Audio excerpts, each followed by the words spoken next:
Spoiler alert. From the Hollow series by I forgot her name. Let me look up her name real quick. Um,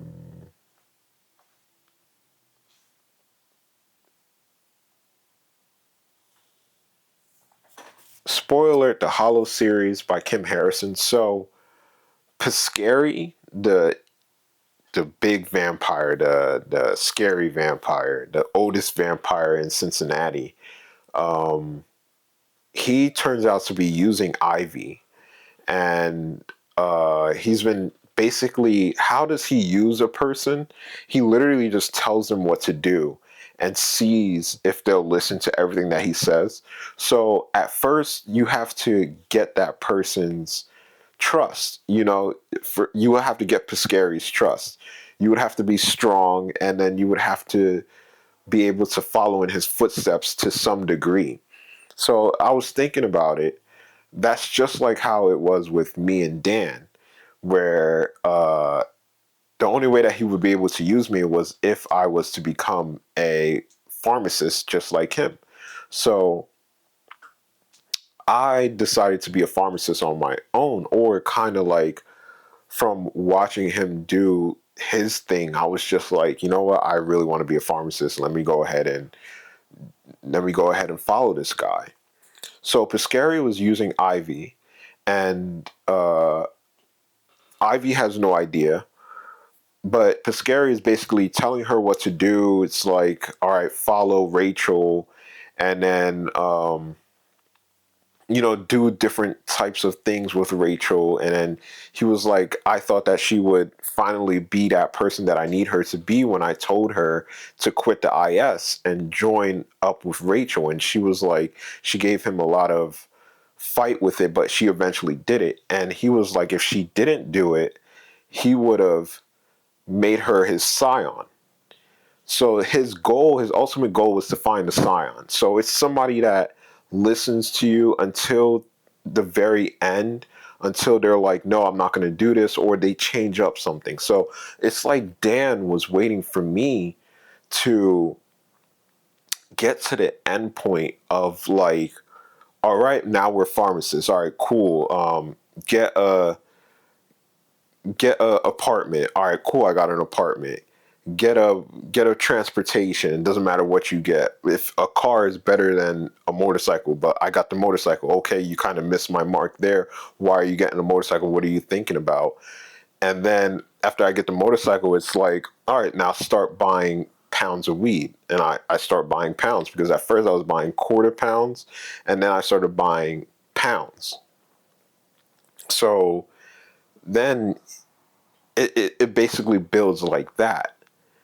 And what I'm thinking that Dan was waiting for was for me to be like, okay, I don't want to sell anymore. I don't want to be a pharmacist anymore. Let's wait till we can find a legal way to do this.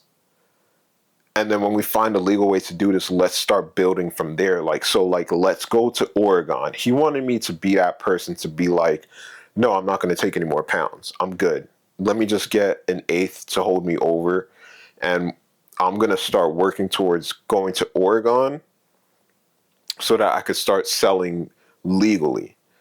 And he's just like, that's what he was waiting for. But was I ever going to get to that point? No, the lifestyle was too great. It was too interesting. I was too invested into it to want to do anything else. So I wasn't going to be that person that Dan wanted me to be. But in a way, I did become that person, because eventually I got sick. So I was sick from the very beginning. Um, but then I got very sick towards the end, and I couldn't sell anymore. I couldn't do it anymore. I couldn't work for him anymore. And it's like he got what he wanted, because Piscary was saying the same thing as Ivy. He was like, I basically got what I wanted out of her at the end, so I made her my scion. And even though she didn't think that she wanted to be my scion, she wanted it. at the end of the day. And Rachel was like, no, you raped her, and she didn't want it. She said no, and you kept going. So it was like a vampire rape. So yeah, spoiler alert, guys. I already told you. Ivy gets raped by Piscary, and Piscary is like, no, no, no, that's what she wanted. That's what she wanted, and whatever. We'll leave it at that. That's kind of like where I left off at. And I was thinking, like, that kind of falls right in with my story because I I didn't want to go to jail. That was the thing. I wanted to be a pharmacist. Yes, yes, of course I wanted to be a pharmacist.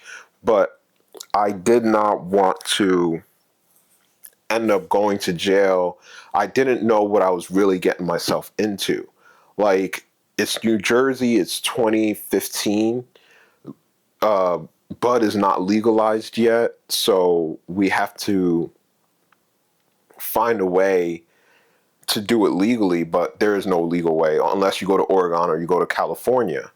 And Dan had enough money to do this, but he was waiting for someone to make it interesting enough for him to actually do it. Just like Piscary was waiting for someone interesting enough to come along the way to be like, okay, I'm not going to do what you tell me to do. Like, I followed your lead for a little bit, but now I'm just saying I can do it better. And even though it didn't fall that way, it kind of fell that way for me because I was I got sick, right? And then I couldn't sell anymore. So he needed someone to be like, I can't sell anymore. I can't do this anymore. I want to do this the right way. So Dan eventually goes to jail. And while I'm in limbo, basically I have a mental illness. And although I'm not in jail, I'm in a form of jail because basically I'm mentally ill. So that means that the police gets called on me. I don't get arrested, but I get put away for the time being. So I get a form of punishment. He gets a form of punishment. We kind of lose at the end of there. But later on in life, like, I'm still working towards that. My mind is always there, even though I can't smoke anymore, even though I can't do any drugs really. My mind is still there about how can I win? How can I progress? So like that's what I was thinking. I was like connecting the dots. I was like, oh, that's really interesting. That sounds just like me and Dan, Piscary and Ivy, and the way Piscary described it by saying, no, I needed her to fight me back to be like, oh, I'm strong enough to do this without you.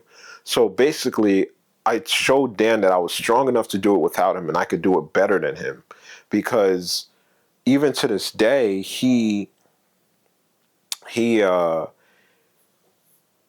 he works at an office building now because he went to jail. He used to have a job at home. He works for a family friend or a family member, and he used to work in the office, but he still works at home a little bit. But he still has to go into the office. He basically kind of got his life back after jail, which not many people can do. He got his master's degree, so he's very smart. He's very smart. He knows what he's doing. He can lead a team if he wants to. People listen to him. People look up to him because they're like, he's a smart dude. You should listen to him. But the only thing that he has now is he has what do you call that when he's a felon? That's what May says. He's a freaking felon, Abram. How am I supposed to marry him? But like, yeah, yeah. He basically got his life back. And me, did I get my life back? No, I never went to jail though. I was very close to being put in jail because I wasn't taking my medication. But then I started taking my medication, and now I'm on the path of like, oh, I have a story that I can tell, and I can definitely share this with people and hopefully get famous. Like, even though fame was not something that we were all searching for, it was like something that's saying like, I can do something on my own. I don't need you. I'm not going to follow your path anymore. And that's what Dan was looking for. So I was like, damn, was I just something for like a plaything for him? It's very interesting. Like the way I think about stuff when I'm reading these books, I'm just like I'm always connecting the dots, and that's why I need a Remarkable too, because I don't want to write on paper and it be taken by the police. Because if I, God forbid, if I end up in the hospital again, what they do is they raid your house to see if you have any weapons or anything, and then they take some stuff. So I don't want that to happen. And so that's what I was thinking about. I just wanted to share that.